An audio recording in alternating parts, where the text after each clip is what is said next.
You're watching News 19 Saturday morning. Good morning and welcome to your weekend. Thank you for joining us for News 19 Saturday morning. I'm Kayla Bennett. We have breaking news for you this hour. Columbia Fire says they rescued someone at the Congaree River near the Gervais Street Bridge. This is filed drone footage of where the rescue took place. We are told the victim has injuries and EMS is on scene. We will keep you up to date when more information comes in. Now, the Midland's most accurate forecast with meteorologist Daniel Bonds.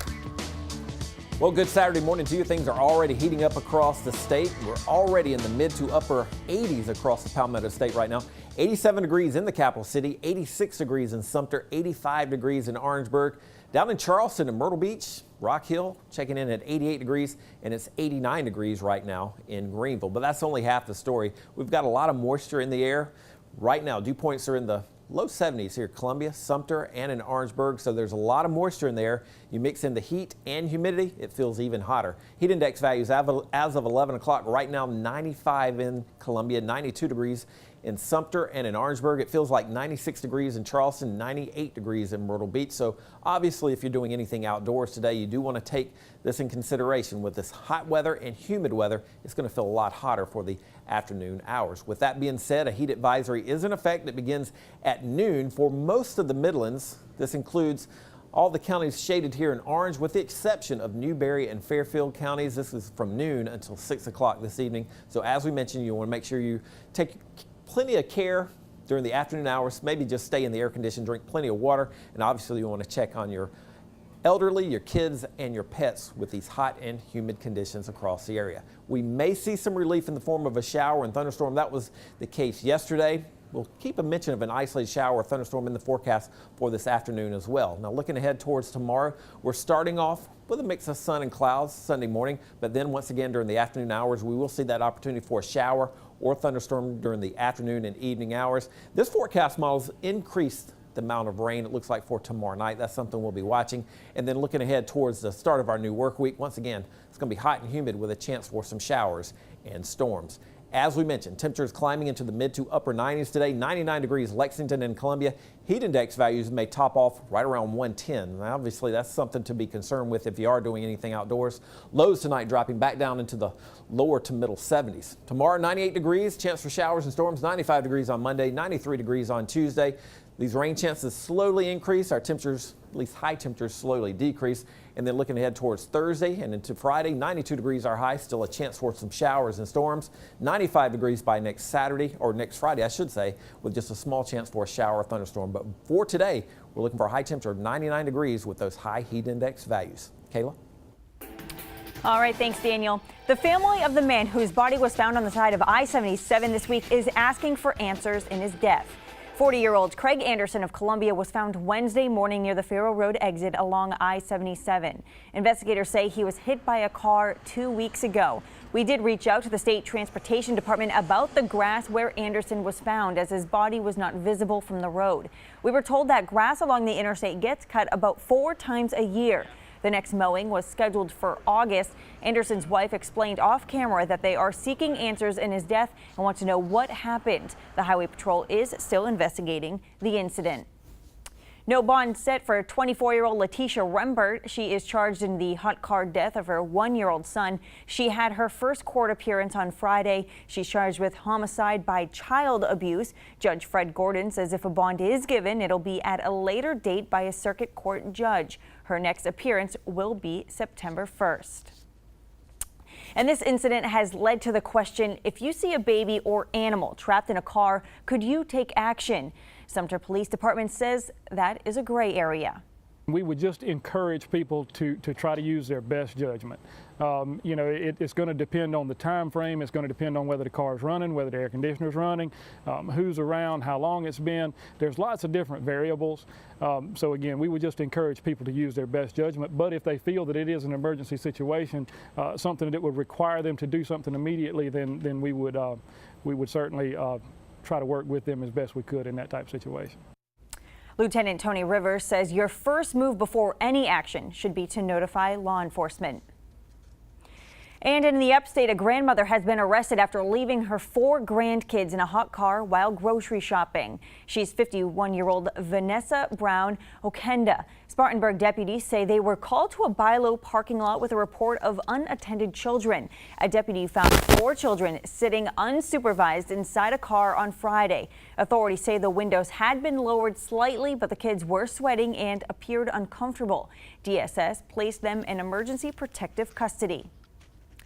Columbia police are still searching for the person that robbed the First Citizens Bank on Garner's Ferry. It happened on July 14th. According to police, the suspect has a disfigured upper lip. If you can identify the suspect seen in this surveillance video, contact Crime Stoppers. That number is 1-888-CRIME-SC. Law enforcement officers from several local agencies received new body armor this week. Active shooter vests were presented to officers from Chapin, Lexington, and Richland counties. A K-9 officer with the Richland County Sheriff's Department also received vests. These were purchased with proceeds from benefits hosted by Social Grill in Irmo. The new gear provides more protection than the typical vest worn daily by officers. Well, a lot of agencies can't afford to go out and buy the extra equipment. Basic equipment is just your ballistic vest that you wear under your uniform, but to have this as added protection in an active shooter situation, to be able to grab it and just to be able to throw it on as you're getting your equipment ready to respond to an active shooter scene. The new body armor was presented by Invest USA, a nonprofit group that provides protective vests to officers across the state. 2 upstate teachers are climbing Mount Kilimanjaro to honor a little boy killed in a school shooting. The Anderson Independent Mail reports that Helen Watson and Raquel Lemrick are scaling the mountain in an effort to raise money for a new playground at Townville Elementary. Last year, a shooting took place at that school, killing 6-year-old Jacob Hall and injuring 2 students as well as a teacher. The 2 teachers will wear superhero costumes to honor Jacob, who had a passion for superheroes. The pair have scaled the mountain before, and this time will unfurl a Townville Strong banner at the summit. Well, the state's unemployment rate has fallen to its lowest level in more than 16 years. It is 4%. That's 0.1% points lower than in May and marks the state's lowest jobless rate since December 2000. Nationally, unemployment increased from 4.3% in May to 4.4% in June. Bamberg County has the highest unemployment rate at 7.6%, while Charleston County has the lowest at 3.5%. Residents in North Columbia say they need a grocery store. With no big names in the area, they've taken matters into their own hands. News 19's Chuck Ringwalt spoke to folks getting it done. This is such a huge opportunity for our community. Regina Williams is the president of the Booker Washington Heights Neighborhood Association in North Columbia. We're having something coming into our community that's going to spark a new interest in us. A cooperative supermarket owned and operated by the people who live here. We are in the earliest stages, the organizing phase. Wanda Pearson is leading the effort. They've got the city support, an attorney, and a name for the complex. City Foods Cooperative Marketplace. And they've got a prospective location in mind, right along West Beltline Boulevard in between Outings Barbershop and the railroad tracks. It is going to be expensive, and the money will come from several sources. First will be member subscriptions. And those, we haven't yet determined what the price for that will be, but we are working with a consultant who will help us with those numbers, and we expect to have his report by the end of August. They'll also need to take out loans and apply for grants, but Williams says it'll all be worth it. It's going to change the perspective of our young people. It's going to show them what they can do as entrepreneurs, as and just meeting new people, living vicariously through other cultures. Once the supermarket opens, they hope to add an urban farm, baseball field, community kitchen, and more. Just all sorts of things. You talk about a spark. I think it's a fire. It's almost an inferno in my heart. I'm so excited. In North Columbia, Chuck Ringwalt, News 19 WLTX. Get up and running in 2019. A disturbing investigation unfolding right now in Utah County. 2 parents in jail after police found they allegedly gave their child drugs. And that's not the worst of it. Police say the couple's other 2 young children also tested positive for drugs. Dan Rascone is on the story.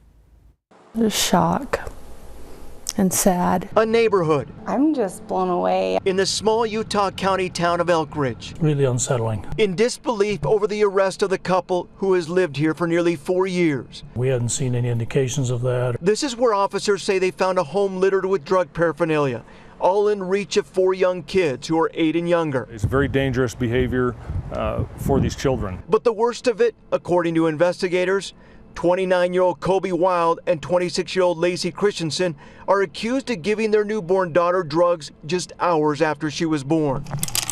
Investigators say the couple gave her Suboxone to try and hide the baby's drug addiction from nurses. There's no legitimate reason for that child to have heroin or methamphetamine in her system. It all started back on June 26th at the Spanish Fork Walmart when Wild was accused of stealing something. He then took off running with the newborn in a car seat. He ran into one of the sliding doors, dropped the child who was in the car seat. The car seat rolled across the floor. Christensen was also arrested at the store.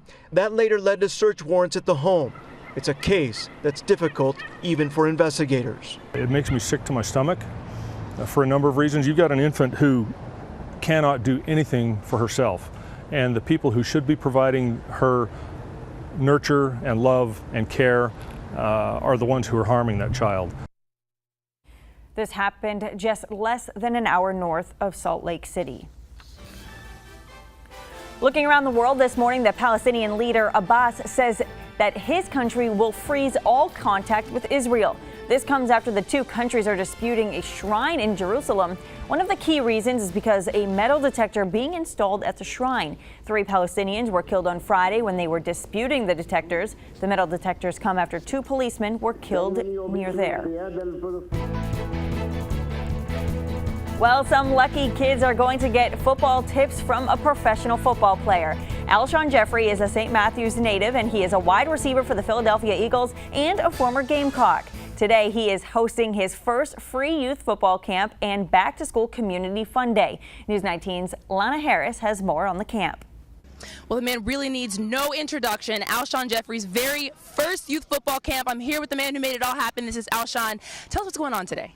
I mean, it's a youth football camp, but it's also a community day. We're going to have some bouncy houses, some water slides, but we teaching the kids about just football, but also just off the field stuff like education, respect, everything, because it both goes hand in hand. Awesome. Okay, so we'll step outside here so the camera can get a good look at the kids. What all are they doing out here today? We taking through a few drills, wide receiver drills, old lineman drills, some bag drills, a little bit of everything, competition, making them compete with each other and just have fun. Awesome. Okay, so what age range is out here? From 6 to 12, but I believe some of them may be a little underage. I'm not sure, but it don't matter. It's all about the kids and let them have fun. Yeah, of course. And do you think it's really too young? Can you ever be too young to start out, trying to learn the principles of football? Nah, you can just have fun with it. Just let the kids just play and just have fun. At the end of the day, they're just mature into the rules and all that. But right now, it's all about them just having fun. Awesome. And why was this important to you to come back to your hometown to bring this to these kids? Because Calhoun County means a lot to me. I mean, Calhoun is me, and me, I am Calhoun. Okay. I mean, because I'm a hero to those kids, just like they are my heroes, because the kids are the future. So they need someone they look up to, just like when I was coming up, I needed someone to look up to. Okay, and what do you hope at the end of the day that they kind of take away from all of this? Hopefully,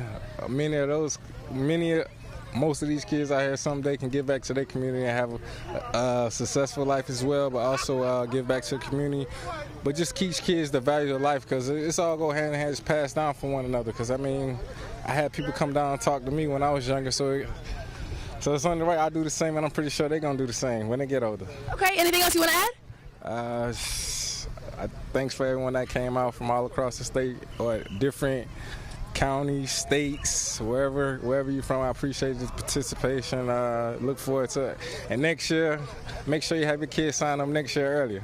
All right, thank you so much for talking to us. Hey, the camp ends pretty soon, but from 12 to 4, they're going to have a community fun day, so everybody is welcome right here to be a part of that. Kayla, it's going to be a great time. All right, thanks, Lana. Why wait 6 more months for Santa? Adventure Children's Museum is celebrating Christmas in July. Today until 5, Santa and his elves are coming to the museum. Kids can make gingerbread houses, hear a reading of The Night Before Christmas, make Christmas tree slime and snowflake ornaments. Adventure wants you to beat the heat by thinking snow. The best part is that all this fun comes with the price of regular admission.